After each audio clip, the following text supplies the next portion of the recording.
buenas tardes. Un saludo especial en nombre de la doctora Diana Alexandra Remolina Botía, presidenta del Consejo Superior de la Judicatura, de la doctora Gloria Estela López Jaramillo, vicepresidenta, y de los demás magistrados que integran la corporación. Bienvenidos a esta cuarta videoconferencia denominada Nulidad, que hace parte del ciclo de capacitaciones en casación penal. El derecho de defensa y el respeto al debido proceso son dos de las columnas que sostienen el concepto de justicia dentro del proceso penal. Ello se debe, por una parte, a que, por muchas que sean las pruebas que señalan a una persona como responsable de una conducta punible, está aceptado universalmente que el acusado cuenta con unas garantías mínimas que no se pueden obviar, con el pretexto de una justicia rápida y cumplida, lo que aplica para la víctima, el procesado e incluso un tercero que se podrá ver perjudicado por dicha anomalía, porque eso generaría la declaratoria de nulidad del proceso.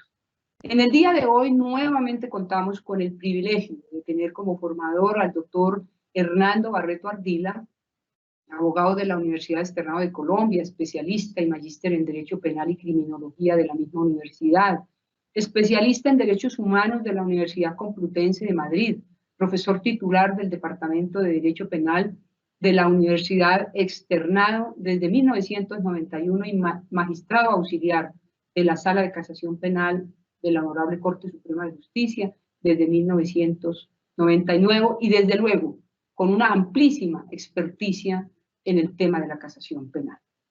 Tan pronto finalice la exposición, el doctor Barreto Ardila dará respuesta a algunas de las preguntas que ustedes tengan a bien formular a través del chat de participación.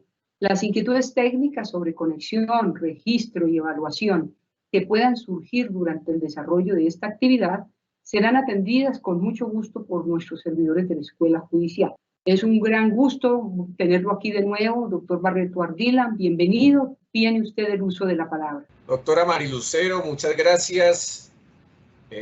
Tengo que comenzar por darle mi agradecimiento a la doctora Diana Alexandra Remolina Botía, presidente del Consejo Superior de la Judicatura, y a usted, doctora Marilucero Novoa Moreno, directora de la Escuela Judicial Rodrigo Lara, por abrir este espacio para la entrega del conocimiento. Cuando nosotros estamos hablando de la violación indirecta de la ley, nos referimos a errores de los falladores que tienen lugar en la apreciación de las pruebas. No tiene que ver con un problema estrictamente jurídico como ocurría, recuerdan, cuando vimos el tema de la violación directa de la ley.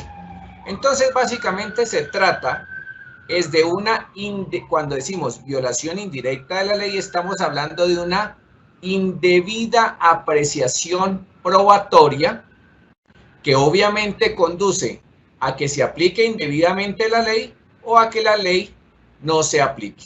Es un problema estrictamente probatorio. Entonces decíamos que se forman dos grupos de errores en la violación indirecta. Un primer grupo, errores de hecho, y un segundo grupo, errores de derecho. Miremos entonces. Los errores de hecho pueden ser de tres clases: falso juicio de existencia, falso juicio de identidad y falso raciocinio. ¿Cuándo tiene lugar el falso juicio de existencia? Tiene lugar en un primer momento cuando se omite la prueba, totalmente se desconoce una prueba que es existente, que es legal, que fue válidamente aducida, se desconoce por completo, ni se menciona, no se hace ninguna ponderación dentro del proceso. Entonces, estamos hablando de un falso juicio de existencia por omisión. Yo les daba tal vez un ejemplo, les decía, en la actuación ahora un dictamen pericial en el cual se concluyó que el ADN hallado dentro de los órganos genitales de una menor que apareció muerta por asfixia coincide con la prueba tomada al procesado, prueba que fue debidamente incorporada con la declaración del perito en el juicio. Eso es lo que obra dentro del proceso. Sin embargo, los falladores afirman que no se estableció probatoriamente que el acusado hubiera accedido carnalmente a la víctima y por tanto absuelven por el delito contra la vida y por el punible contra la libertad sexual. Si se dan cuenta qué es lo importante aquí, que esa prueba que fue marginada, la prueba que se echa de menos, es una prueba trascendente porque habría cambiado el sentido del fallo y habría meritado una sentencia condenatoria, porque ella misma se bastaba para eso. La segunda posibilidad de la violación indirecta por error de hecho, por existencia, puede tener lugar cuando se supone la prueba. Entonces es por suposición. La prueba no existe, la prueba no está. Los falladores dan por hecho que esa prueba sí existe, la valoran y con base en ella dictan el fallo. Les doy un ejemplo. Una testigo, Rosita, dijo en la entrevista, no en el juicio, dijo en la entrevista al cuerpo técnico de investigación y luego concurrió al juicio en 2 ocasiones, o sea que ha ido 3 veces. Una entrevista es previa al juicio y dentro del juicio, en el debate oral, concurrió 2 veces y dijo, yo no vi nada. La que sí vio fue mi mamá, que se llama Mariela, y fue la que sorprendió al procesado Pedro cuando estaba teniendo relaciones sexuales por la fuerza con mi hermanita de 12 años en nuestra casa. Ella dice, yo no vi. La que vio fue mi mamá que se llama Mariela. Y entonces, ¿qué hacen los falladores? Como ven esa declaración, esa entrevista y ven esas 2 intervenciones, de tanto leer y de tanto verificar el proceso, alguno, el que está redactando el fallo, se convence que Mariela sí fue. Y entonces en uno de los apartes del fallo dice, como bien lo declaró Mariela, progenitora de la víctima, ella sorprendió al procesado Pedro en el preciso momento en que estaba accediendo carnalmente con violencia a su hija de 12 años en su propia habitación. ¿Sí se dan cuenta? La prueba que va a ser fundamental para condenar a Pedro es el testimonio de Mariela, pero Mariela nunca fue a declarar. Mariela simplemente fue mencionada por su otra hija, por la hermana de la víctima, diciendo que ella sí fue la que vio y ella le contó qué fue lo que ocurrió, pero ella no lo percibió. Sin embargo, ustedes se darán cuenta que si esa es la única prueba en contra de Pedro, se habrá cometido un error de hecho por falso juicio de existencia por suposición y quitando esa prueba, tocará absolver a Pedro. Falso, segunda modalidad dentro de los errores de hecho. Falso juicio de identidad. Decíamos la vez pasada, creo que ahí fue cuando empezamos a tener los problemas de audio. La identidad es que la información objetiva de la prueba, debe coincidir con lo que entienden los funcionarios objetivamente de ese medio probatorio. En consecuencia, se incurre en un falso juicio de identidad cuando esa información objetiva se adiciona, se cercena o se tergiversa. Por ejemplo, se adiciona. Los falladores tienen la prueba, pero le colocan agregados que la varían sustancialmente. Por ejemplo, les colocaba en ocasión anterior el ejemplo. Un individuo dice, yo sí estaba en el bar cuando Juan departía con Diego. Pero de pronto, agrega, de pronto se formó una discusión, un altercado entre muchas personas y yo me agaché a amarrarme los zapatos, los cordones de los zapatos, cuando de repente estaba agachado y escuché 2 disparos. Me paré, puse cuidado de qué se trataba y vi a Juan muerto, tirado en el piso con una herida en la frente que parecía un disparo. Esa es la información objetiva del testigo. Si se dan cuenta, el testigo dice que estaba ahí, pues el testigo no vio quién le disparó a quién. Vio después el muerto porque él se estaba amarrando los zapatos. Sin embargo, los falladores en la decisión, en la sentencia de condena, dicen: con base en lo expuesto por el declarante, estaban reunidos Juan y Diego y vio el preciso momento en que le disparó, causándole la muerte con una herida en la frente, y en consecuencia condenan a Diego por el homicidio. Si se dan cuenta, cogieron parte de la información objetiva, pero le hicieron un agregado y ese agregado cambia sustancialmente las conclusiones del fallo.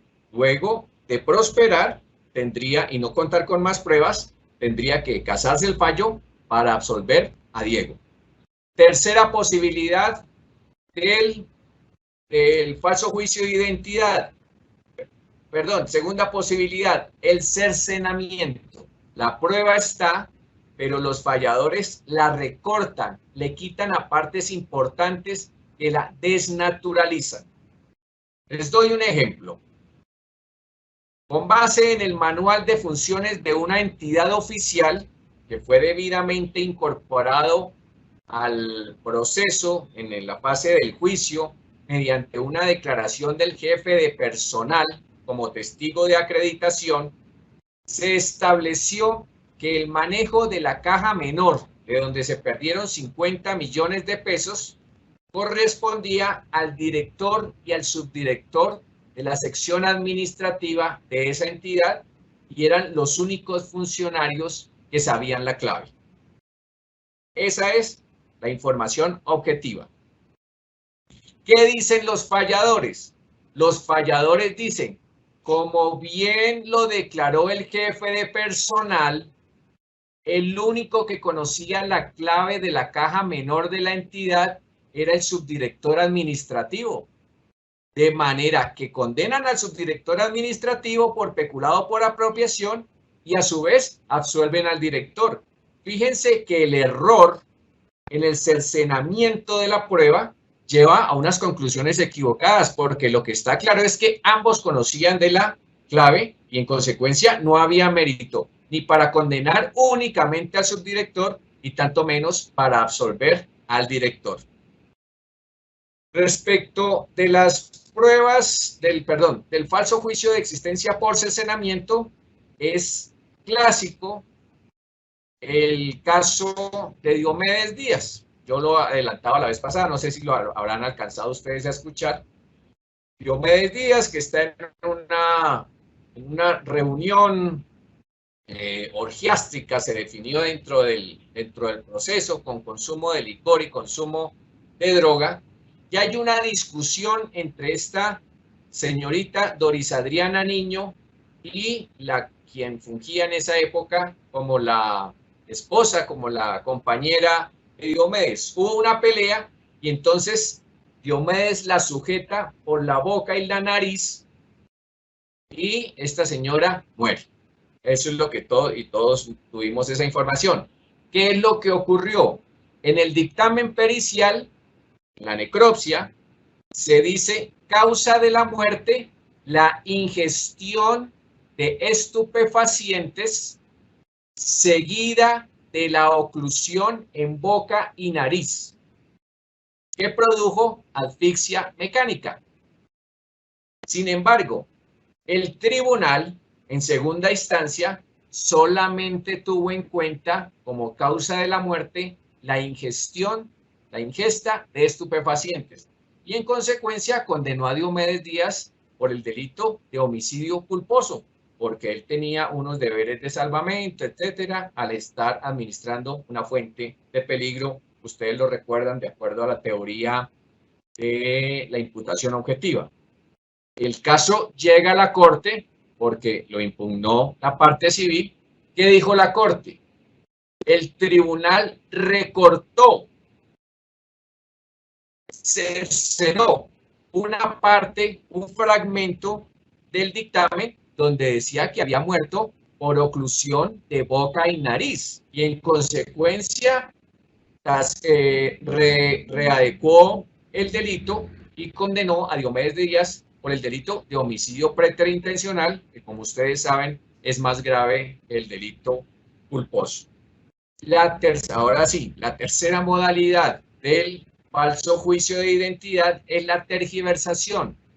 La prueba brinda una información, de pronto no lo suficientemente clara, puede ser, pero los falladores entienden otra cosa y en consecuencia eso conduce a la indebida aplicación o a la falta de aplicación de la ley. Les doy un ejemplo. En un dictamen balístico introducido a través del perito en el debate oral, se concluye, dice el perito, si no fuera por las múltiples deformaciones del proyectil con el cual se causó la muerte al occiso, se podría establecer si fue disparado con el revólver hallado en poder del acusado. Dice, si no fuera por las múltiples deformaciones, se podría establecer si coincide con el revólver que se le incautó al acusado. No obstante, en el fallo de condena por el delito de homicidio, los sentenciadores dicen la responsabilidad del procesado se encuentra suficientemente acreditada con el dictamen, el cual lo señala como la persona que con su arma, con el arma que tenía en su poder, le disparó a la víctima y le causó la muerte. Si se dan cuenta, se tergiversó. El perito llegan a unas conclusiones equívocas y aplican el tipo penal correspondiente al porte ilegal de armas, que no era procedente en este caso, por lo menos con las pruebas que se cuentan. Entonces, seguimos. Estamos hablando de violación indirecta, error de hecho, falso juicio de falso juicio de existencia, falso juicio de identidad, ahora sigue falso raciocinio. Les voy a precisar una cosa. No es como los otros falso juicio de raciocinio, sino es falso raciocinio. ¿Y esto por qué? Porque la Corte reflexionó y se da cuenta que el juicio y el raciocinio, decir falso juicio y raciocinio, incurrirían en un pleonasmo, en una redundancia, ¿cierto? Y entonces me puse a hacer el seguimiento y encontré que en 1998 se decía, en 1998, en febrero de 1998, se decía que las reglas de la experiencia, la ciencia y la lógica correspondían al falso juicio de identidad. Es decir, que en esa época se confundía el falso raciocinio con el falso juicio de identidad. Y es hasta una decisión del 29 de marzo del 2000, con ponencia del magistrado Córdoba Poveda, que se hace esa separación clara entre el falso juicio de identidad y el falso raciocinio, dejando claro que el falso juicio de identidad es meramente objetivo, la información objetiva que tienen las pruebas, mientras que el falso raciocinio supone que la prueba existe, que es legal, que fue valorada, que no fue cercenada, que no fue adicionada, que no se tergiversó, pero de ella los falladores extraen conclusiones equivocadas que violan los principios lógicos, los postulados de la ciencia o las máximas de la experiencia. Voy a dar un ejemplo concreto de la vida real. Un individuo está en el antejardín de su residencia cuando ve a unos escasos metros, a unos 7 o 8 metros, que va pasando un amigo y se da cuenta cuando una tercera persona le dispara y sale corriendo. Este individuo que está en su antejardín salta y va a ver al herido, que es su amigo. Y el herido le alcanza a decir: me mató Juancho, el hijo del zapatero. Y este hombre ve hacia el lado por donde huyó el que disparó y efectivamente ve la silueta de Juancho, el hijo del zapatero, con el que ha vivido toda la vida. Eso es una persona que vive en el barrio hacía 20 y pico de años. Y lo ve que lleva un changón, es decir, un revólver hechizo, un revólver artesanal en la mano. Eso es todo. Eso es todo el caso. Este asunto llega a la corte porque en las instancias se dudó, se dijo que la persona, como había tenido una herida que había sido en el pecho, le habían disparado en el pecho, habría fallecido inmediatamente. Sin embargo, se estableció a través de los médicos, de peritos, que el tiempo que podía durar la persona con ese disparo antes de perder la conciencia era de 40 segundos. Y se estableció que la distancia entre el amigo que vio todo y cuando fue eran unos 7 o 8 metros y que gastaría unos 4 o 6 segundos en llegar. De tal manera que sí hubo tiempo, se estableció a través de las leyes de la física y los postulados científicos, que sí el moribundo alcanzaba a decirle lo que le dijo: me mató Juancho, el hijo del zapatero. Y además en ese proceso había otro problema, y es que el tribunal no le creyó al testigo porque el testigo había sido condenado por el delito de tráfico de estupefacientes. Entonces la corte le dice: un momento, ¿qué tiene que ver que una persona sea condenada por tráfico de estupefacientes si aquí está dando una declaración? Y todo el que ha sido condenado, de acuerdo a las reglas de la experiencia, no tiene por qué concurrir a los juzgados, a los procesos, a mentir. Entonces, en ese caso, a partir del falso raciocinio, se revocó el fallo absolutorio y se condenó diciendo: se violaron las reglas de la experiencia porque quien ha sido condenado por el delito de tráfico de estupefacientes puede concurrir a declarar.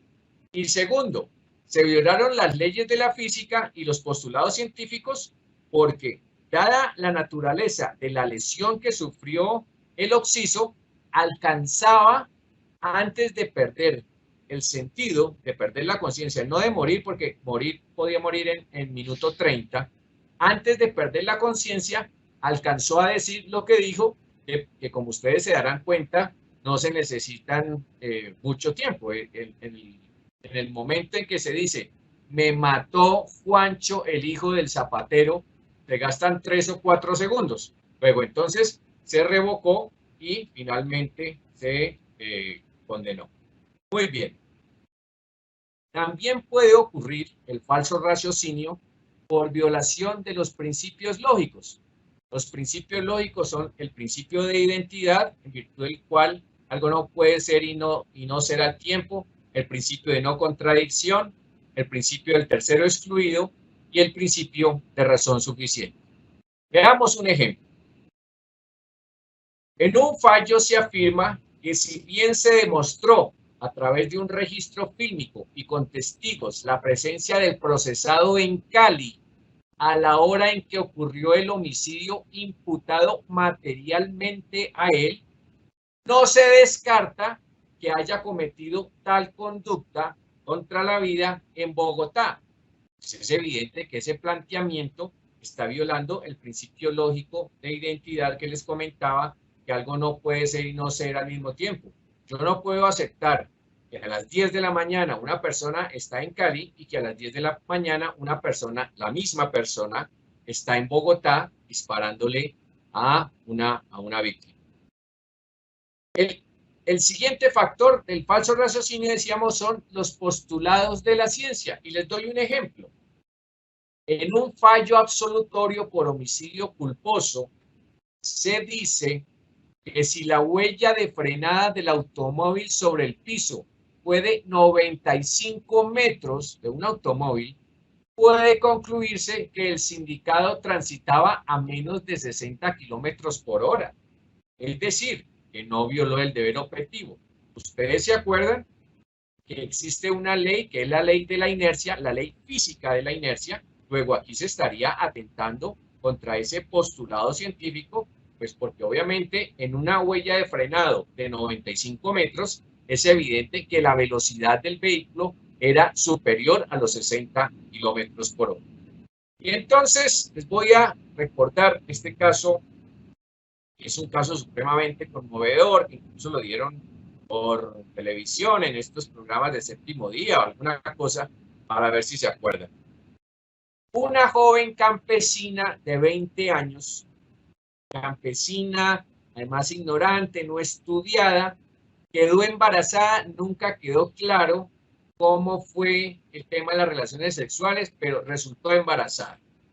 Esa situación, ella, que no la tenía muy clara qué era lo que le pasaba, se la ocultó a su familia. Y un día, al ir al sanitario a hacer sus necesidades fisiológicas, tuvo fuertes dolores en su abdomen y percibió luego que expulsaba una criatura a la taza del retrete. Cortó el cordón umbilical, lo anudó y dejó a la criatura recién nacida envuelta en un costal en el baño. La criatura, momentos después, fue encontrada muerta por una de las hermanas de esta campesina y se estableció en la necropsia que la criatura tenía 40 semanas de gestación y falleció por estrangulación manual que le produjo la muerte por anoxia cerebral debido a compresión mecánica. Eso fue lo que se estableció en la necropsia de la criatura. En el proceso se recibieron pruebas técnicas, pruebas científicas, etcétera. Lo cierto es que esta campesina fue condenada por el delito de homicidio agravado al haber causado la muerte a su hijo. Creo que fue condenada a 42 años, una pena alta, pues es un delito agravado. Sin embargo, ¿qué dijo la Corte? La Corte casó el fallo condenatorio. Quien interpuso casación fue la defensora de la campesina. Casó el fallo condenatorio y absolvió, porque llegó a la conclusión que los falladores incurrieron en un falso raciocinio, del que estamos hablando, por violación de los postulados de la ciencia, en cuanto se encontró un dictamen pericial médico que decía que era probable que la muerte de la criatura se hubiera producido por la caída y que el cordón umbilical se le habría anudado en el cuello, y todo eso habría ocurrido como un accidente ajeno a la voluntad de la campesina en el suceso del parto, suceso que no era bien conocido por ella. Ella no sabía exactamente qué era lo que le estaba pasando y en consecuencia lo que queda claro es que la absolvieron por violación por falso raciocinio, por violación de los postulados de la ciencia. Muy bien. La tercera razón para que prospere el falso raciocinio es porque se atenta contra las máximas de la experiencia. Las máximas de la experiencia se resumen en la frase: siempre o casi siempre que A, entonces ocurre B. Les doy un ejemplo. Expresa la sentencia: de acuerdo a las máximas de la experiencia, todo el que delinque huye. Si el procesado fue visto salir de la discoteca raudamente, de acuerdo a la experiencia es porque él mató al occiso dentro de la discoteca. Sin embargo, fíjense, a esa regla de la experiencia se le opone otra. que dice que cuando hay un peligro dentro de una discoteca, por ejemplo, que se escuchan disparos, pues lo obvio es que todas las personas van a tratar de huir, van a salir corriendo porque nadie se queda en una discoteca esperando a ver qué pasa cuando se escuchan los disparos. Entonces, ese es básicamente el ejemplo de la experiencia. Pero les doy un ejemplo real. Dos individuos se transportaban en una motocicleta. Uno de ellos era de profesión mototaxista. Paran en un sitio, una zona comercial, se quedan unos minutos ahí hablando. El parrillero se baja, se dirige a un establecimiento comercial, le dispara al dueño, se devuelve, el otro lo está esperando en la motocicleta, se devuelve, se sube a la moto y se van. Con tan mala suerte para ellos que unos metros más adelante se cayeron y entonces la policía capturó al mototaxista. Ese mototaxista fue condenado como coautor material impropio por división de trabajo del delito de tentativa de homicidio, que fue el delito cometido por el parrillero, ¿cierto? Por división de trabajo. Va el proceso en casación y ¿qué dijo la Corte en casación? Dijo, se respetaron las reglas de la experiencia, las máximas de la experiencia, porque es evidente que si se tratara, era el argumento del defensor, que era un mototaxista que había sido contratado por el sicario.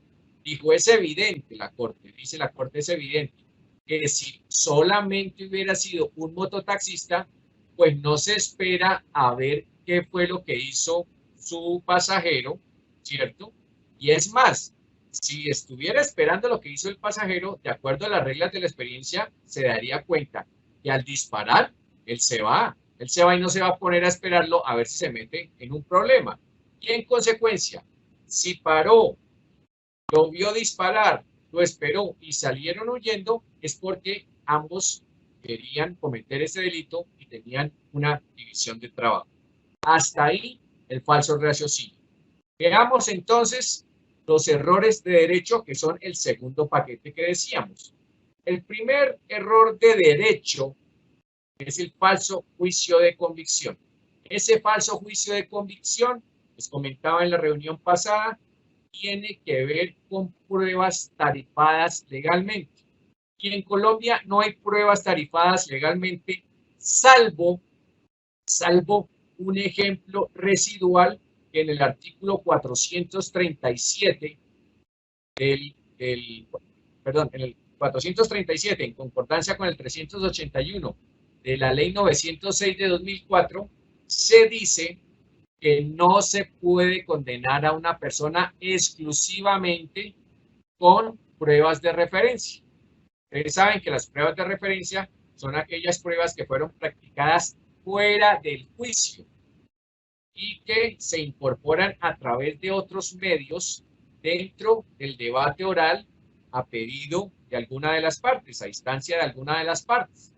Pero esa prueba de referencia obviamente adolece de la confrontación propia de las pruebas, porque como no se practicó en el juicio, no hay forma de contrainterrogar, etcétera, de ahondar en el conocimiento de quien declaró, por ejemplo, si se trata de un testimonio como prueba de referencia. Entonces, en esos casos, como se trata de pruebas de referencia, el legislador dijo, no se puede dictar sentencia condenatoria exclusivamente con pruebas, con base en pruebas de referencia. Les voy a dar un ejemplo. Los falladores condenaron al acusado por el delito de homicidio doloso, refiriendo que cuentan con la entrevista rendida por un testigo el día de los hechos, quien señaló al procesado como la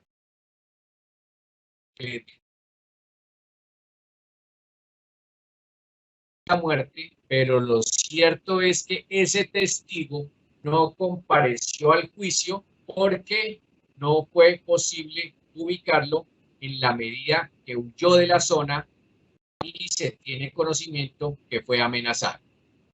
Dice también el fallo. Además, se cuenta con la necropsia debidamente incorporada por el médico legista, en la cual se afirma que la causa de la muerte fue el politraumatismo craneal producido con un objeto contundente. Muy bien. Como ustedes se darán cuenta, en tal caso se trata de una prueba de referencia que es admisible porque son admisibles cuando el testigo pierde la memoria, cuando fue desaparecido, cuando fue secuestrado, y dice el artículo 438, cuando se trata de un evento similar. Y la Corte ha entendido que hay un evento similar cuando las personas son amenazadas y no concurren al juicio. Entonces, se trata, digamos, de una prueba de referencia admisible. Pero fíjense ustedes, no hay más pruebas, porque obviamente la necropsia dice la causa de la muerte, pero la necropsia no está señalando quién fue el autor material del delito. Entonces, si solamente hay esa prueba y lo condenaron, se presentaría una demanda de casación por violación indirecta de la ley sustancial derivada de error de derecho por falso juicio de convicción en cuanto hay una tarifa legal negativa que impide condenar con base en pruebas de referencia, y aquí el señor fue condenado con base en una prueba de referencia.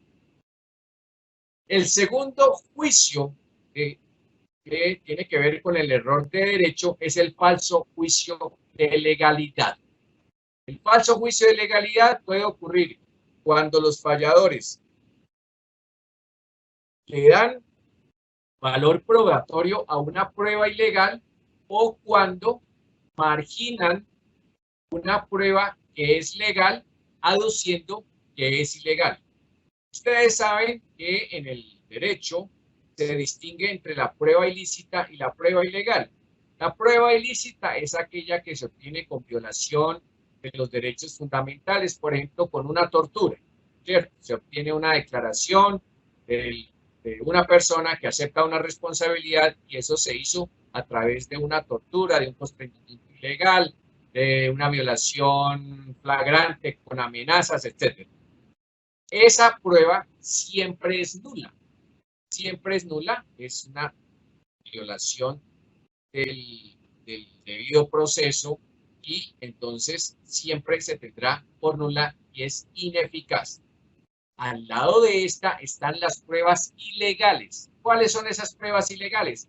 Aquellas que fueron aducidas en un momento o que no se observaron los ritos dispuestos por el legislador para su aducción, para su recaudo, para su práctica.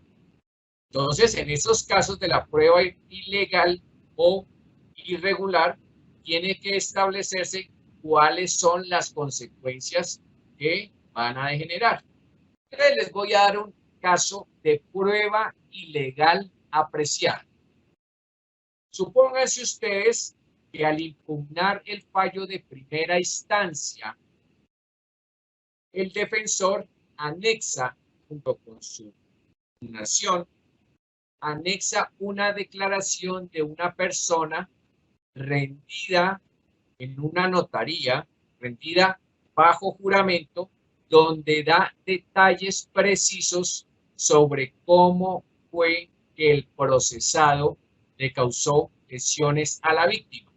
A la fecha, la hora, explica por qué él estaba ahí, cómo fue que empezó el problema y cómo fue que terminó.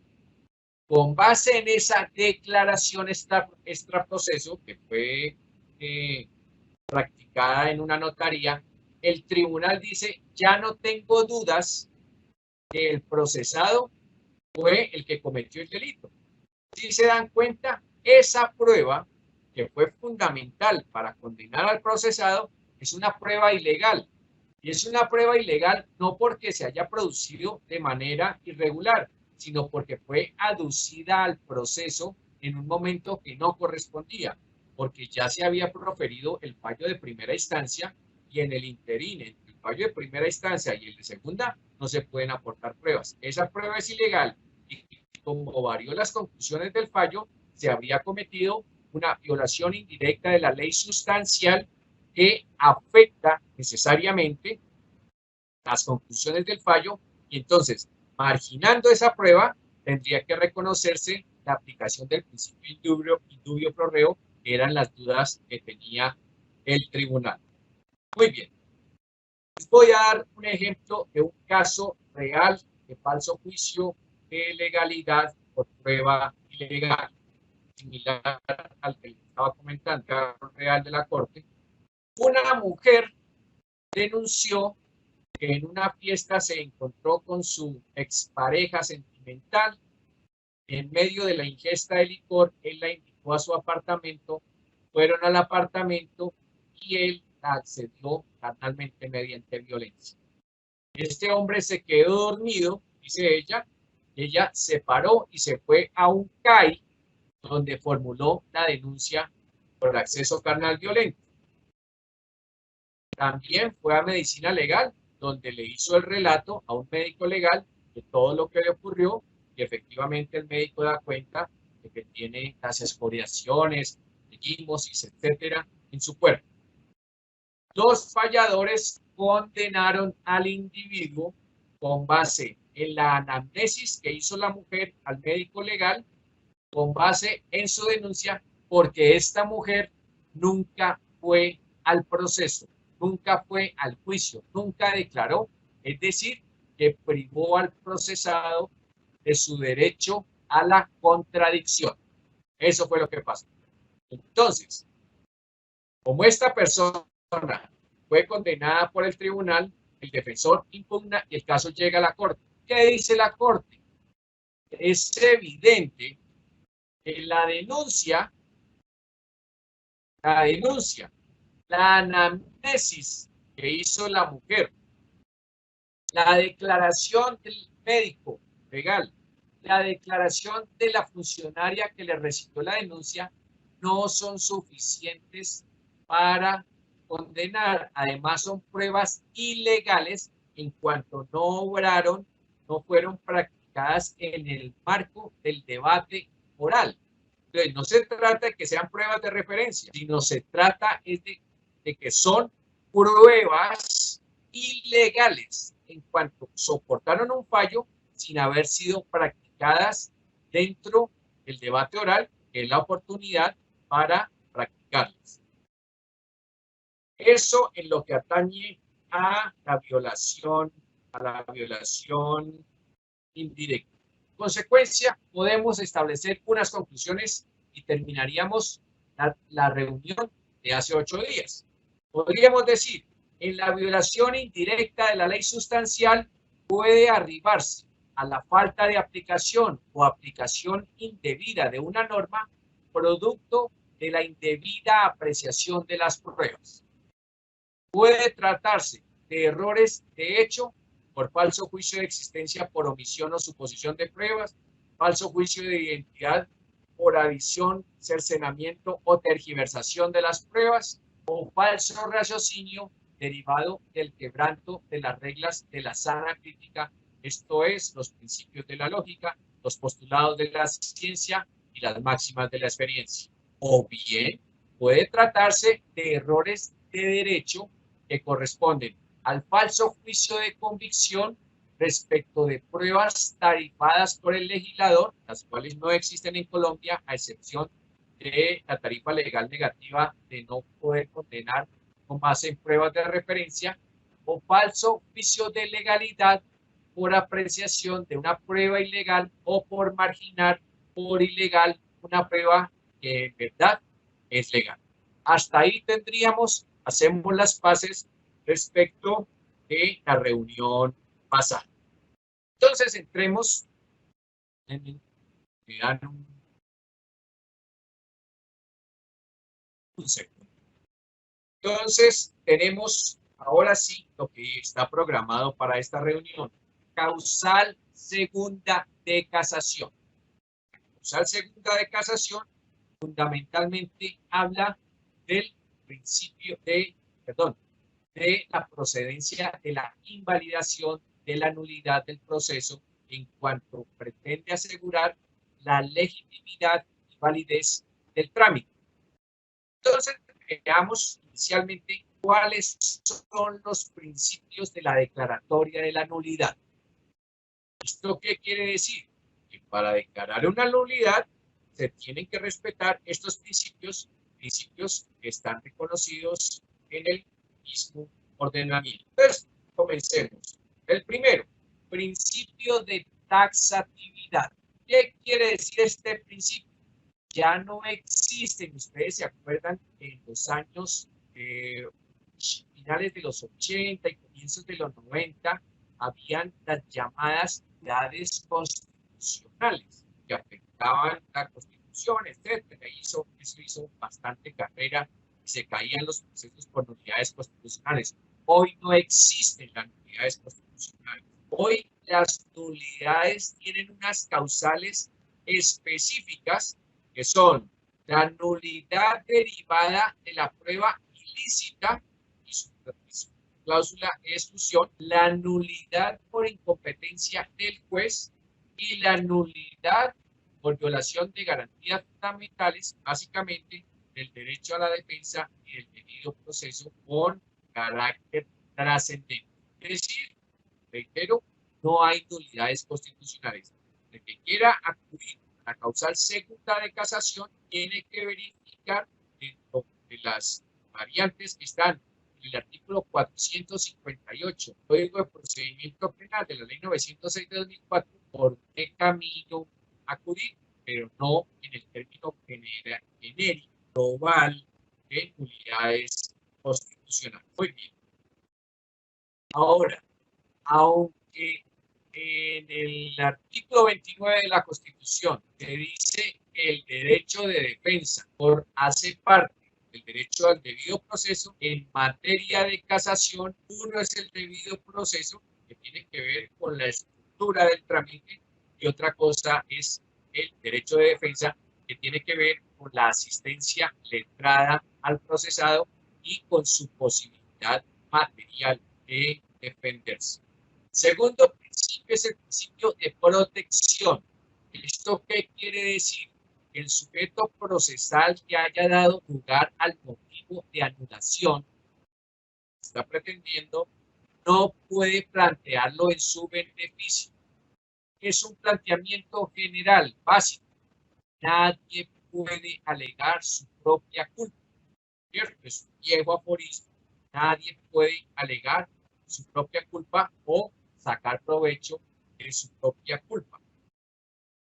Si dio motivo para la estructura, la causal de nulidad, después no lo puede deducir. Les voy a dar un ejemplo. En el juicio, el defensor solicitó con base en el artículo 50 de la Ley 906 de 2004, que trata de la unidad procesal, que se investigaran únicamente delitos conexos con los cuales se profirieron varias resoluciones de aclaración del juez. Sin embargo, en la demanda de casación, el defensor aduce que la acumulación de esos procesos lesionó el derecho de defensa o el debido proceso o los intereses de su asistido, caso en el cual, en virtud del principio que les estoy comentando de protección, no opera la nulidad, porque fue gracias a él, gracias a su solicitud, que se ubicaron en un solo juicio los varios procesados que se han, los varios trámites, varios procesos que se adelantaban contra el acusado. En el principio de convalidación lo que se dice es que la irregularidad puede ser convalidada por alguno de los sujetos procesales, por el sujeto procesal que podría estar siendo afectado. Por ejemplo, en esta época no se está surtiendo la exigencia legal de la sustentación de la demanda de casación. Simplemente se coge la demanda y por medio electrónico se le manda a los demás sujetos procesales para que ellos formulen sus observaciones como no recurrentes.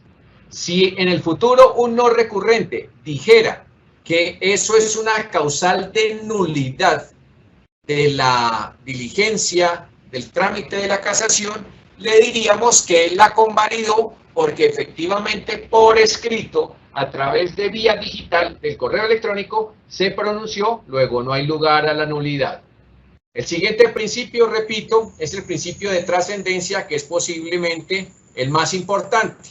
Este principio está diciendo que puede haber incorrecciones dentro del proceso, pero siempre será necesario demostrar que esas incorrecciones socavan las bases fundamentales del trámite o violan derechos y garantías de la parte.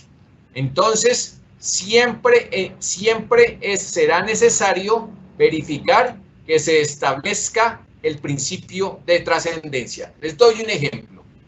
En una audiencia preparatoria, el juez no se pronunció sobre las pruebas conducentes solicitadas por un defensor, pero dispuso su práctica a instancia de otro profesional que representaba los intereses de un coacusado.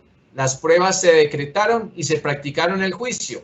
O sea que sí se violó el derecho de defensa porque no se le dijo nada a ese defensor. Sobre las pruebas no se le dijo ni que sí ni que no. Pero lo que es concreto es que los testimonios fueron al juicio y hubo oportunidad de interrogarlos, de contrainterrogarlos, etc.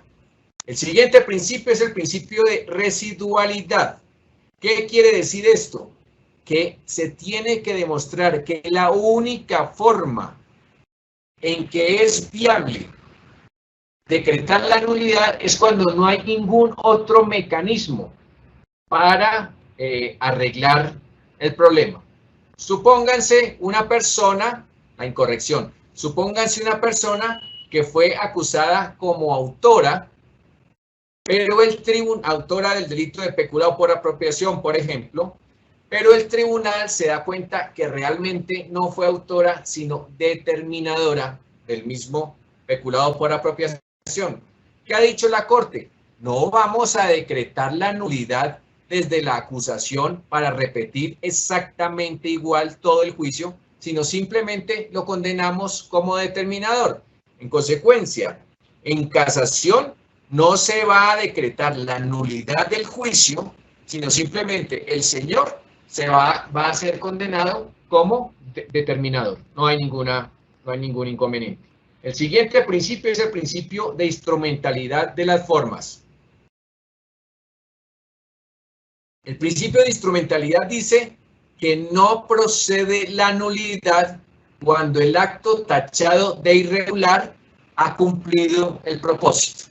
Un ejemplo sencillo. Tan válida y eficaz es la citación del defensor a través del correo electrónico como mediante una nota escrita entregada personalmente al procesado, caso en el cual entonces no procede la nulidad.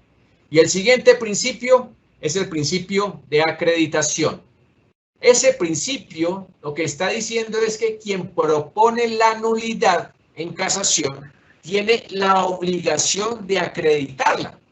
Es decir, se ve frecuentemente casacionistas que van con sus demandas y simplemente dicen, es evidente que se violó el debido proceso, es evidente que se violó el derecho de defensa, o que mi protegido no contó con una asistencia letrada aceptable. Está incumpliendo el principio de acreditación, porque la Corte no tiene por qué hacerle el trabajo a esa persona. El que formula ese cargo por nulidad tiene el deber de acreditarlo. Entonces, esos serían los principios de la nulidad. Entremos a ver la violación del debido proceso. Ya decíamos que cuando se trata del debido proceso y del derecho de defensa, uno no hace parte del otro. El debido proceso supone que se lesiona, se socava de manera trascendente la estructura y las formas propias del proceso, afectando su legitimidad. Y una de las formas de violación de legitimidad serían los vicios en la motivación. Ustedes recuerdan, en la Constitución del 1886, en el artículo 163, se hablaba de la motivación de los fallos.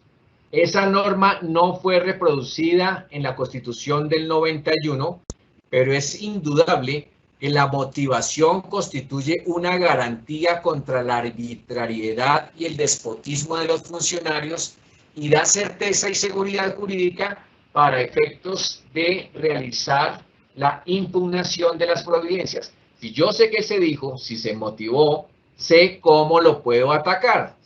Los sujetos procesales saben cómo lo pueden atacar. Muy bien. Cuando estamos hablando del debido proceso, estamos hablando de unos elementos esenciales por los cuales debe transitar, unos pasos esenciales por los cuales debe transitar toda la actuación. Eso es lo que se debe seguir. Entonces seguimos. Cuando estamos hablando de motivación, pueden darse los siguientes casos. Un primer caso, falta absoluta de motivación. No se dice nada importante. En la Corte tenemos un caso real. Es un caso donde se dictó sentencia contra una persona por el delito de obtención de documento público falso. Y el juez de primera instancia le puso, lo sancionó con una pena accesoria de inhabilitación para el ejercicio de su profesión, cuando la profesión no tenía nada que ver con el delito por el cual fue condenado, que es el delito de obtención de documento público falso.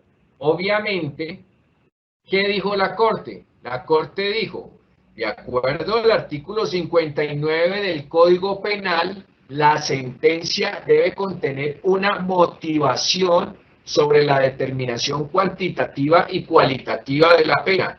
Como aquí no se hizo nada, sino simplemente se le impuso esa sanción, se casó parcialmente, obviamente, se casó parcialmente el fallo y se revocó la sanción accesoria de inhabilitación para el ejercicio de la profesión, que como les digo, no guardaba ninguna relación con el delito por el cual se condenó.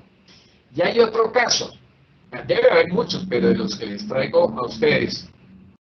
Una sala de conjueces de un tribunal conoce en segunda instancia de una sentencia por tráfico de estupefacientes contra unas personas.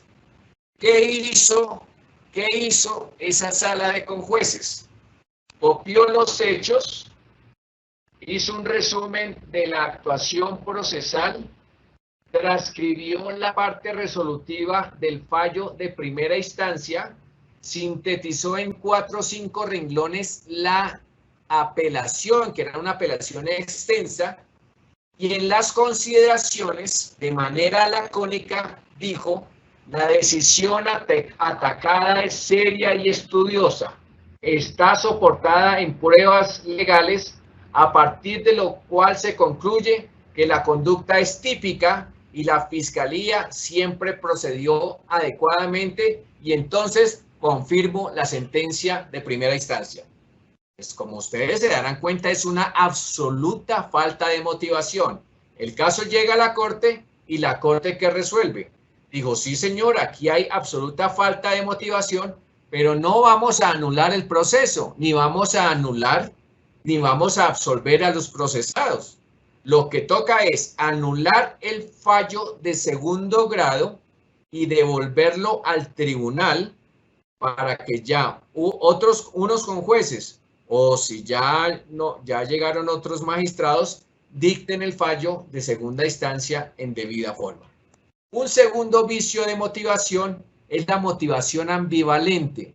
Es esa motivación que contiene posturas contradictorias que impiden conocer su verdadero sentido y comportan una causal de violación de los derechos del debido proceso de los procesados, de los sujetos procesales. La tercera vicio de motivación es cuando esa motivación es precaria o incompleta.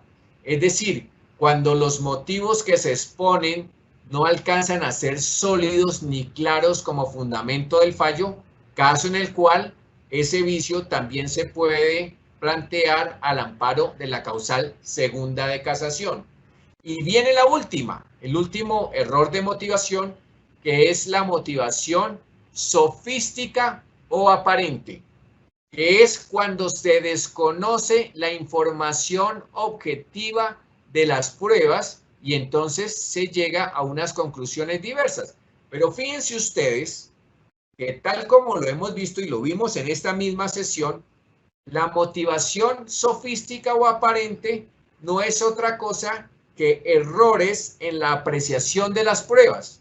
Como son errores en la apreciación de las pruebas, no se invoca la causal segunda de nulidad, sino se invoca la que vimos inicialmente hoy, que es la causal tercera, violación indirecta de la ley sustancial. Dicho de otra manera, la sentencia se encuentra afectada como acto procesal, como por errores improcedendo y por tanto es nula cuando carece totalmente de motivación, cuando la motivación es dilógica o ambivalente o cuando la motivación es incompleta, caso en el cual se procede por la causal segunda.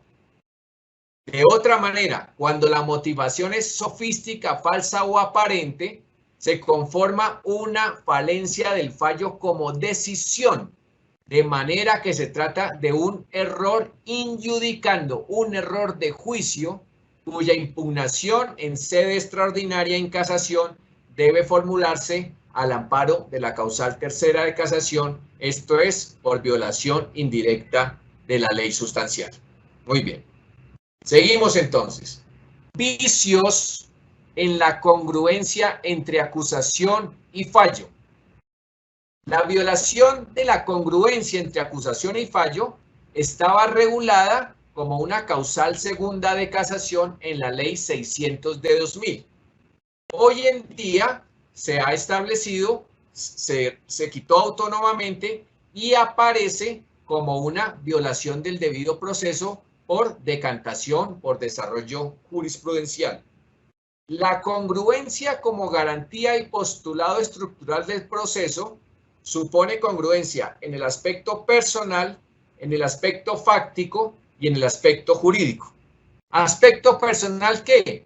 Es que la acusación acusó a determinadas personas y esas personas son las mismas que van a ser condenadas en la sentencia o no necesariamente condenadas, sino sobre las cuales se ocupa la sentencia.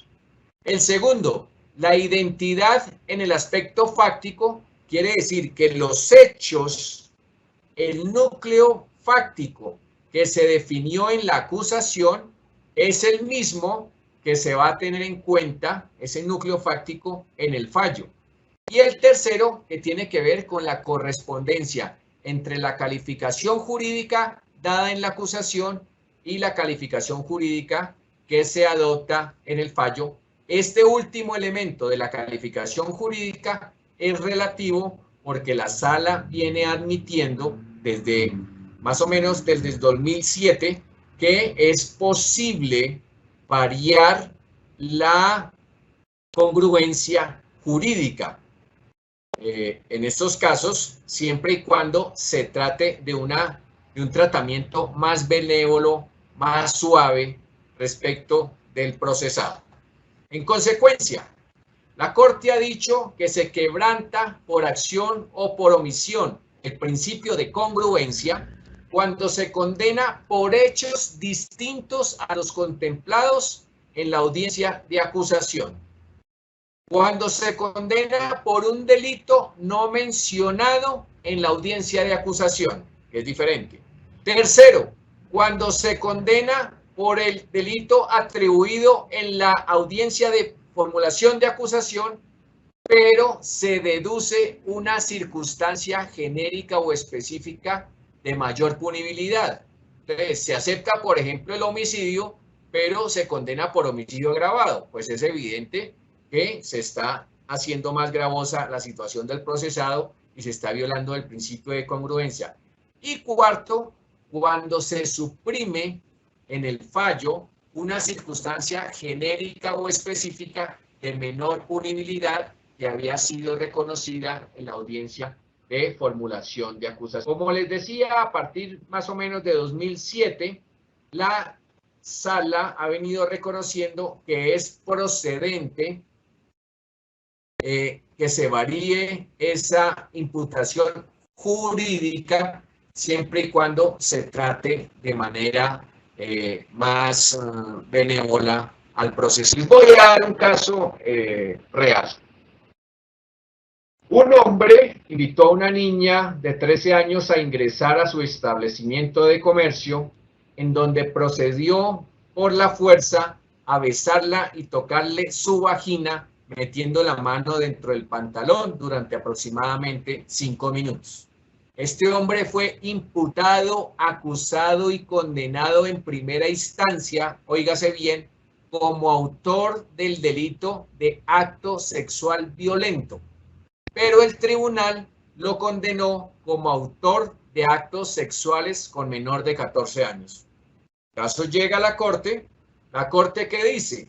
Efectivamente hay una incongruencia, se violó el principio de congruencia entre acusación y fallo, pero obviamente la solución no va a ser anular la actuación para volver a repetirla exactamente igual o absolver al procesado, sino confirmar la sentencia de primera instancia que cabalmente había recogido la acusación.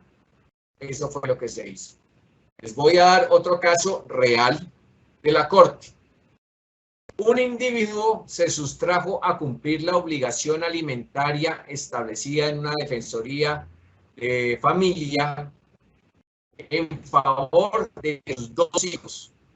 Cuando tuvo lugar la imputación, se le imputó, comillas, como autor probable de la conducta de inasistencia alimentaria, y asimismo se planteó en la acusación.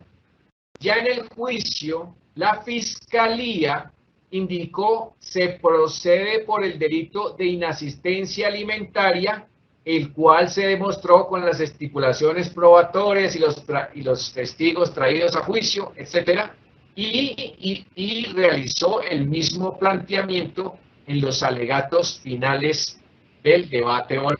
En la sentencia de primera instancia se dijo, se pone en evidencia que se trata de una lesión al bien jurídico de la familia, específicamente por el delito de inasistencia alimentaria. Y el tribunal consignó, como en este caso se está de cara a un concurso, la primera vez que en el proceso se utilizó la expresión concurso de conductas punibles, una por cada hijo, porque se trata de 2 víctimas, entonces se dosifica la pena, teniendo en cuenta el delito más grave, que es una inasistencia alimentaria, aumentada hasta en otro tanto por la segunda inasistencia alimentaria. El caso llega a la Corte, y la Corte, ¿qué es lo que dice? La Corte precisa, siempre se concretó que se trataba del delito de inasistencia alimentaria, pero en ningún momento la Fiscalía, en el curso del proceso, aludió al concurso material de delitos. En consecuencia, se rompió la consonancia y se violó la congruencia que debe mediar entre acusación y fallo, porque la acusación era por inasistencia alimentaria, mientras el fallo fue por un concurso de delitos. En consecuencia, ¿qué se hizo? Se casó el fallo y se condenó por inasistencia alimentaria, es decir, por un solo delito, para mantener la coherencia con la acusación, la coherencia entre la acusación y el fallo. Lo siguiente que vemos son los vicios de coherencia entre imputación, acusación y fallo. Este principio es importante y casi nadie acude a él. ¿Qué es lo que está diciendo? ¿Qué es lo que se dice? En virtud del artículo 288 en la ley 906 de 2004, se exige a la Fiscalía la individualización, identificación y ubicación del imputado, así como hacer una relación clara y sucinta de los hechos jurídicamente relevantes. Esto porque ustedes saben que la imputación transita en el ámbito de la posibilidad, la acusación transita en el ámbito de la probabilidad de verdad y el fallo dentro de la certeza más allá de toda duda. Pero entonces, ¿qué dice la Corte? La formulación de imputación constituye un condicionante fáctico de la acusación, del allanamiento y del preacuerdo, de manera que en virtud del principio de coherencia, a lo largo de la actuación, se tiene que preservar el núcleo fáctico de los actos de la formulación de los que se ocupó, la formulación de la imputación y la acusación, sin que entonces la Fiscalía pueda adicionar gradualmente nuevos hechos a lo largo del proceso. Les voy a dar un caso sencillo. Un individuo discutió con su esposa y la agredió físicamente tomándola por el cuello y le causó una incapacidad de 8 días sin secuelas. Además, frecuentemente tenía con ella malos tratos verbales, burlas y ofensas, la trataba de loca, estúpida, ignorante, mitómana, ridícula, etc. El hombre fue imputado y acusado y condenado por el delito de violencia intrafamiliar.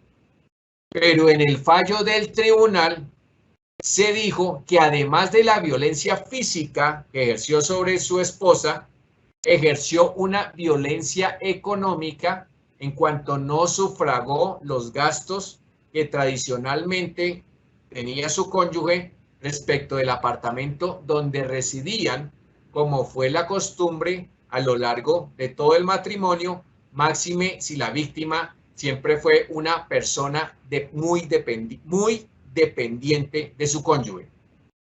El caso llega a la Corte y la Corte, ¿qué dice? Asiste razón al defensor recurrente en casación porque el aspecto fáctico de la violencia económica no fue dilucidado ni en la audiencia de imputación ni en la resolución de acusación, y solamente fue cuando llegó al tribunal que el tribunal hizo mención a esa violencia económica y en consecuencia, para garantizar el principio de coherencia, se marginó esa parte, es decir, la violencia económica, y se casó parcialmente el fallo. Fíjense ustedes, decíamos que cuando se está hablando de las nulidades, también se habla de la incompetencia, que es una de las causales de nulidad taxativas que están en el artículo 438, tal vez, que estábamos señalando. Entonces les voy a dar un ejemplo sencillo sobre competencia. Un indígena, director de una escuela ubicada en un resguardo indígena en Guainía, violó en varias ocasiones a una niña indígena de 15 años de su misma identidad étnica, y la niña quedó embarazada y dio a luz una niña. Este señor fue condenado y entonces el caso llega a la Corte. La defensa alega es que se debía acudir a la jurisdicción indígena porque los jueces y los tribunales carecían de competencia para conocer de ese asunto. Sin embargo, ¿qué fue lo que estableció la Corte? Digo, sí, señor, el señor es indígena, la víctima es indígena, el lugar donde se cometió es un resguardo indígena, pero debe tenerse en cuenta que este señor realizó estudios de bachillerato y universidad en Bogotá. Prestó sus servicios un gran tiempo en Bogotá y en consecuencia no operó uno de los elementos importantes, que es la aculturización. En consecuencia, no operaba el fuero, sino que operaba la jurisdicción ordinaria tal como fue procesado. Les voy a dar otro ejemplo. Este ejemplo es más contundente acerca de lo que pasa con la competencia. El caso es este: en el marco de un falso positivo, miembros de la Infantería de Marina dispararon y causaron la muerte a un humilde agricultor que iba montado sobre un burro, y luego dijeron que ellos simplemente se habían defendido porque este señor los había atacado con un rifle. Fueron acusados y condenados en las instancias como coautores del delito de homicidio en persona protegida. Esa no es la discusión. Lo que ocurre es que planteó el defensor que en el sitio donde se cometió el delito aún no había entrado en vigor la ley 906 de 2004 y en consecuencia la competencia para conocer de ese delito correspondía al juez de circuito de Carmen de Bolívar y no al juzgado único penal de circuito especializado, que fue el que adelantó el fallo y finalmente dictó la sentencia. ¿Qué dijo la Corte? Tiene razón el abogado sobre la incorrección, pero al amparo del principio de trascendencia no se advierte cuál perjuicio se le causó, aunque el fallo hubiera sido, el juicio y el fallo hubiera sido dispuesto por un juez penal de circuito especializado y no por un juez penal de circuito ordinario corriente, en cuanto ambos corresponden a simplemente una división administrativa de la carga laboral dispuesta por el Consejo Superior de la Judicatura. Y en esa medida no hay ninguna trascendencia, no se vulneraron ningunos derechos, no se lesionó de ninguna manera las garantías de los procesados. Miremos otro caso de violación del debido proceso. Este caso es de esos casos que conmueven, pero hay que respetar la legitimidad y la validez del proceso. El caso es este: hay una señora colombiana, peluquera, que con mucho esfuerzo se va a Nueva York y habitualmente empieza a mandar dinero a sus familiares, y cuando ya tiene algún dinero les solicita que compren una casa en el sur, una casa muy modesta, porque la señora tampoco es que pudiera mandar grandes cantidades de dinero.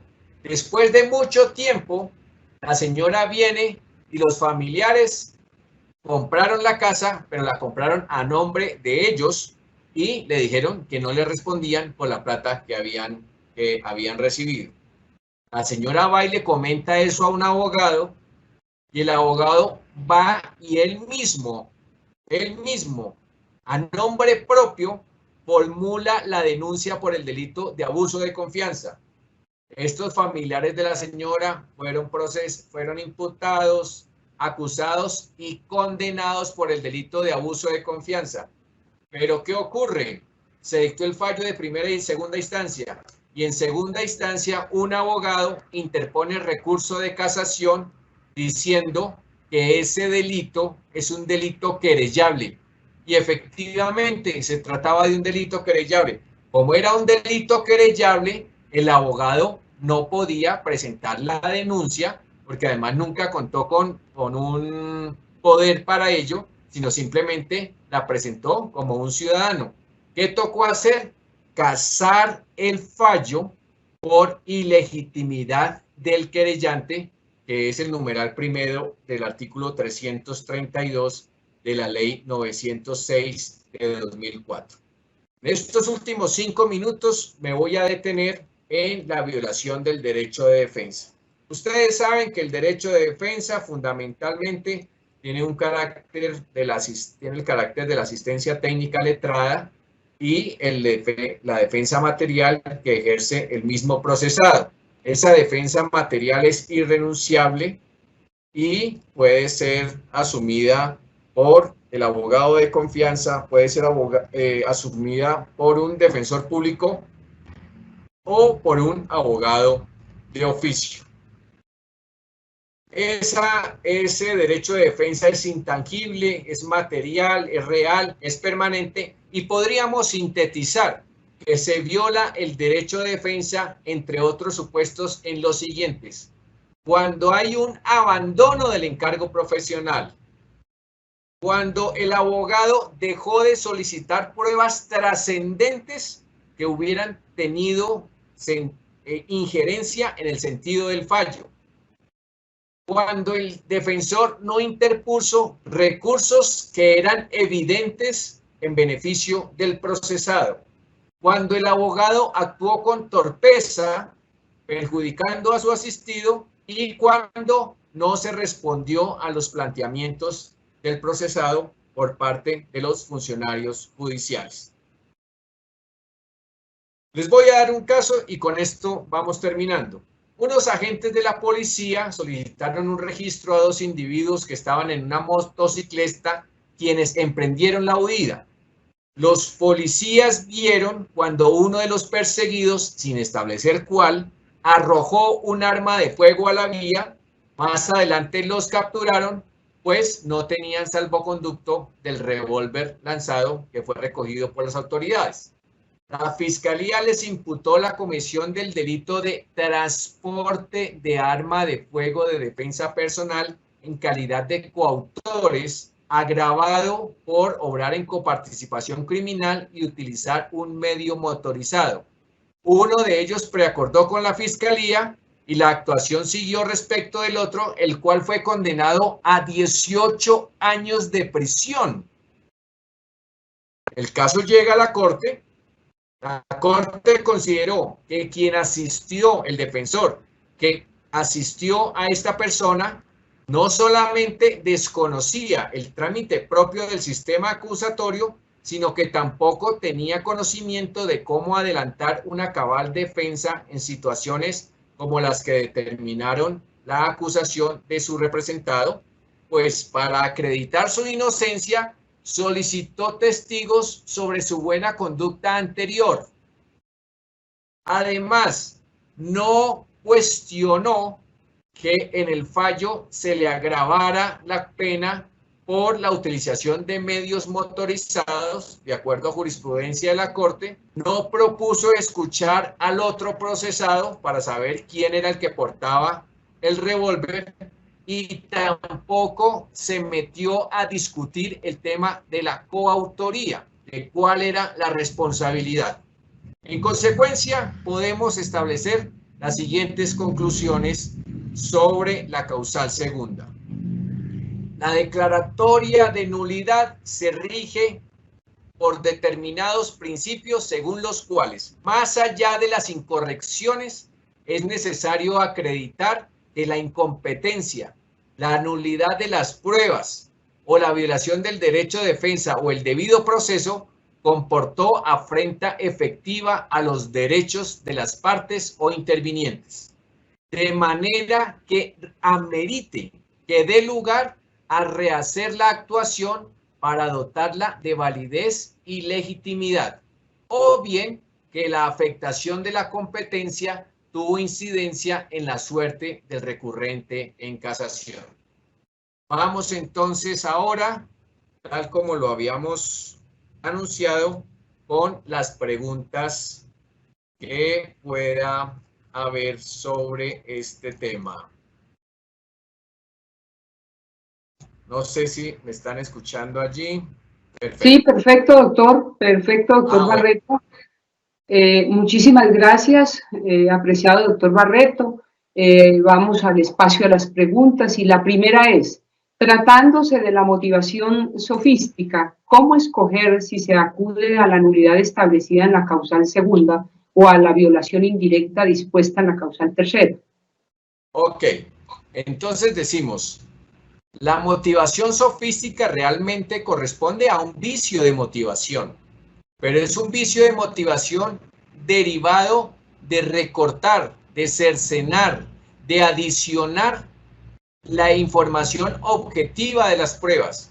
En consecuencia, la motivación sofística no se alega dentro de la causal segunda de nulidad, sino que se alega como violación indirecta de la ley sustancial de acuerdo a los diferentes errores que vimos: falso juicio de existencia, falso juicio de identidad, falso raciocinio, falso juicio de legalidad.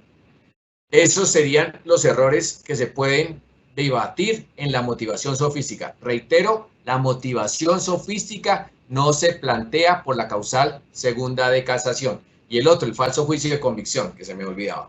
Ok, sigamos, doctora. Siguiente pregunta. Muy bien, doctor Barreto. ¿Por qué la Corte dice que para plantear en casación la prescripción de la acción debe formularse el cargo por nulidad con la causal segunda para demostrarse conforme a la causal primera, que es la violación directa? Ok.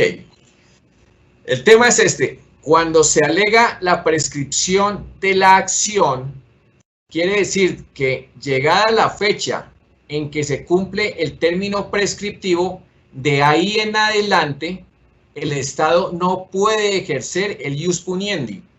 En consecuencia, si el proceso siguió su trámite, ese trámite es ilegítimo porque ya había cesado para el Estado la facultad de investigar o de juzgar. Eso produce una afrenta a los derechos del procesado y en consecuencia da lugar a la nulidad a partir de la fecha en que prescribió la acción derivada del delito por el que se procede. Eso es cierto. Luego entonces se plantea por la causal segunda buscando la anulación del proceso. Pero ¿cómo se hace la demostración?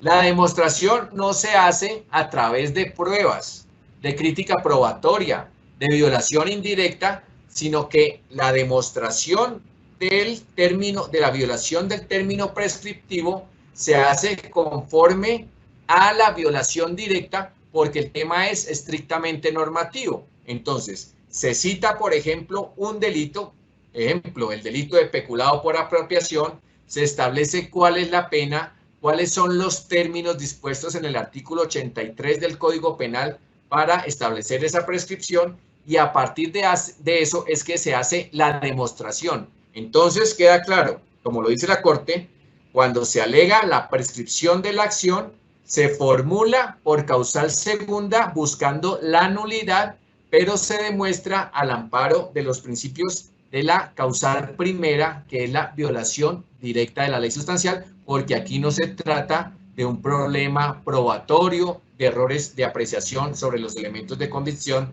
etcétera. Siguiente pregunta, doctor Barreto. ¿La ilegalidad de las pruebas que determinan su nulidad de pleno derecho comporta también la nulidad del fallo que las tuvo en cuenta? Ok, esa pregunta es muy importante. No. Una cosa es la nulidad porque las pruebas son ilícitas, porque las pruebas son ilegales. Entonces simplemente la prueba ilegal se excluye, se margina. Y es muy posible que si había esa prueba o otras dos pruebas que sustentaban el fallo de condena, será necesario absolver. Pero la nulidad de las pruebas no comprometen la nulidad del fallo, porque son aspectos totalmente diferentes. Uno es el sustento del fallo y otra cosa es el fallo mismo. En consecuencia, si las pruebas son nulas, tendrá que verificarse qué otras pruebas subsisten que sean legales para sustentar el fallo. Si las pruebas nulas son únicas y eran el único soporte sobre el cual fue edificado el fallo se va a caer, pero no se va a anular, simplemente será necesario absolver. O sea que el fallo no pierde su identidad, no hay que rehacerlo, no se invalida, es válido, pero va a ser de carácter absolutorio porque las pruebas incriminatorias fueron ilegales. Nuestro agradecimiento especial al doctor Hernando Barreto Ardila por su clara y técnica exposición sobre la nulidad en la casación penal. Muchas gracias por sacar su tiempo y compartir su conocimiento. Recordemos que el debido proceso se erige como garantía intuite al Estado social de Derecho, y es símbolo de igualdad de todos los ciudadanos ante el aparato judicial, para lo cual se han establecido procedimientos y requisitos que deben ser estrictamente observados por el ente acusador y desde luego por los funcionarios judiciales que llegaren a conocer del proceso en sus diferentes instancias. Agradecimiento también a todas las personas que se han conectado a esta conferencia, a todos los servidores judiciales de la jurisdicción penal, a todos los actores del sector justicia que se han interesado en esta temática y, por supuesto, a nuestro grupo de apoyo de la Escuela Judicial. Asimismo, también los invitamos a que nos sigan a través de nuestras redes sociales, que son Facebook, Instagram y YouTube, en donde podrán encontrar información sobre todas nuestras videoconferencias, además de otros temas y noticias de interés. Y a propósito del tema de hoy, para terminar, quiero recordar una frase del jurista, político, filósofo, escritor y orador romano Cicerón. Todos los hombres pueden errar, pero insistir en el error es solo propio de los necios. Muchas gracias, una feliz tarde para todos y para todas.